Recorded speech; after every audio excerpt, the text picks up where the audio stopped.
What's going on YouTube? It's GadgetsBoy. Welcome to another video. Today we're going to be taking a look at the Huawei MateBook D 2020. It's got this aluminium finish. It looks like a good laptop and it's got all the bells and whistles for this to be a really good everyday laptop for office work. Whether you're a coder, you want to learn how to code, you can do that on here. Maybe you edit photos, casual photo editing and video editing, you can do that on here as well. I've even tried and pushed it to the limits and played Forza or Ryzen on here as well, and it worked really well, but on the low settings. But without further ado, let's go through what this is all about, the specifications, and give you some reviews, some views on what I've learned from using this so far. First of all, let's talk about the design. So this is finished in a nice, beautiful aluminium chassis. So the case itself feels really nice and solid. I really like the look and feel of it. It looks premium for a mid-range laptop. So if you were to whip this out in public, people won't judge you at all. And the size is very portable. This is slide in your backpack very easily without any issues at all. One thing I didn't like though is the weight ratio in terms of trying to lift this up. So if you try to lift the lid up with one hand, it ends up lifting the whole thing. So it's not well balanced in that sense. You still have to use two hands to do that sort of stuff. In terms of ports available, you've got 4 USB ports on the right side with 3.5mm headphone jack. On the left side, you've got 4 HDMI ports, another USB standard and a USB-C port as well. That USB-C port is also used for charging it up, so it's got fast charge and it comes in a box as well, so you can charge it up very fast in no time at all. This is running on Windows 10 Home, and also you've got AMD Ryzen 5, so that's a 3500U processor in there with Vega 8 GPU. Again, that GPU is not meant to be for gaming in my opinion, but if you do want to game, you can still do some casual gaming on there. Like I said, I play Forza on it on the lowest settings and I was getting around about 35 frames per second, and the GPU was pushed to the very limit. So again, that's not going to prolong the life of your laptop if you keep doing so. So don't do that on here. But if you're going to be editing on, like say, Lightroom, Photoshop, you can absolutely do that on here. If you want to edit videos or like 1080p videos, you can absolutely do that on here as well. Let's have a look at what else is inside once you open up the lid.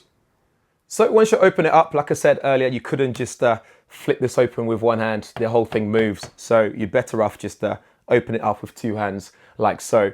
You've got fingerprint sensor, which is really quick as well. So if I just press this right now, this will log me in very quickly. As you can see there, from powering it on, everything's been done in terms of logging in and actually loading up the laptop itself. So you don't have to worry about putting in your password and all that stuff afterwards once you set it up. One thing you'll also notice on here is that big trackpad there. I think is very big and adequate for moving around, or even if you want to do casual gaming or when you're editing photos and videos and that kind of stuff. What you've also got is this recessed camera here, which we've seen before, which is really cool. So this is a 1 megapixel camera and this would do 720p in terms of video quality. So you can just press that down when you're not using it. One thing I spotted as well is if you leave it open and you close the lid, it doesn't affect what's going on. So if you then open it back up, the camera just stays there like so. So you can just press that back to put it away. One thing you notice on this side as well is something called Huawei Share, which also supports a multi-collaboration feature now as well. So if you have a Huawei device like the Mate 30 Pro, where it's got EMUI 10 or above, you'll be able to tap it on there and you'll be able to run a virtual phone on the side as well. So you'll be able to do a bit more multitasking if you ask me. So let me show you guys. So in my hand is the Mate 30, Huawei Mate 30 Pro here. So what you can do is if I swipe down and turn on Huawei Share, which is already on an NFC and all that stuff, and all I need to do is tap on this side of the laptop and then I'll click connect on the phone itself. As you can see there, click connect, and here I just have to allow it. And I can take the phone away. I can put the phone to the side. And there's a virtual phone. So this phone is now running on the side and I can do everything I can do on the device itself. I can do it on the side here with no problem at all, which I found really cool. You can also use it to transfer files like drag and drop all the way over to the phone. Between the two devices, it just works really seamlessly, which I really like. Elsewhere, you've got IPS display here, which has got this sort of like matte finishing. Again, something that I didn't like is the fact that then ends up in some sort of glare, especially when there's a massive bright light or a big bright light or sunshine around you. But regardless, this is 1920 by 1080, so a full HD display, full view display they call it. And you got that screen to body ratio of 84%. So you got tiny bezels all around it apart from the bottom where the Huawei logo is. I don't even know why that needs to be there since we have the recessed camera here as well. So you got brightness of up to 250 nits, which I find is more than enough for everyday use. But again, in bright sunlight situation, you might struggle with that if you ask me. Aspect ratio is 16:9, great for watching movies and everything else on the go, which is pretty cool. Editing photos on here is really easy to do, very adequate for editing photos, especially using Lightroom, which is something that I do. I wouldn't use this for editing videos myself, but if you really need to, you can do 1080p videos on Premiere and you'll be fine, no problems at all. One thing I've tried to do on here is play games, and I was getting, I was averaging about 32 frames per second, which again is very rusty and kind of like pushing the limits on this laptop, but it works if you really need to do that sort of stuff, thanks to that Vega 8 graphics processor unit in there, GPU in there. In terms of battery life, it wasn't that good in my opinion. It could be better, but thanks to that 65 watt supercharging system there, you can plug it in and charge it back up very quickly and not have to worry about that at all. And thanks to this being a Windows system, you can connect your Xbox controller. So if you want a game on the go using your Xbox controller, you can do so as well. One thing I also didn't like is the two speakers on the bottom, which are quite loud, but unfortunately, because they're at the bottom, on the bottom, so when you place it flat on the surface, or if you use your laptop in bed like me sometimes, you find out that voice just goes teeny tiny out of nowhere until you lift your laptop up and you're like, oh, that's loud now.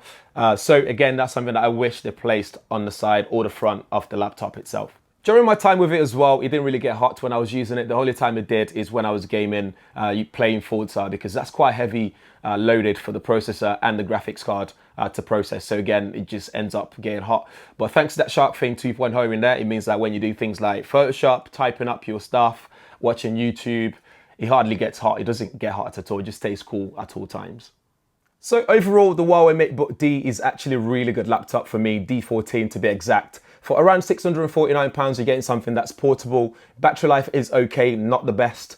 You can do Huawei Share collaboration with a Huawei device with EMUI 10 and above. You've got 8 gigs of RAM, you've got 512 gig of internal storage in here. You've got adequate ports, including old school ports and new school as well. So you've got standard USB and USB-C and full HDMI ports in case you need to extend your display to a bigger display, for example.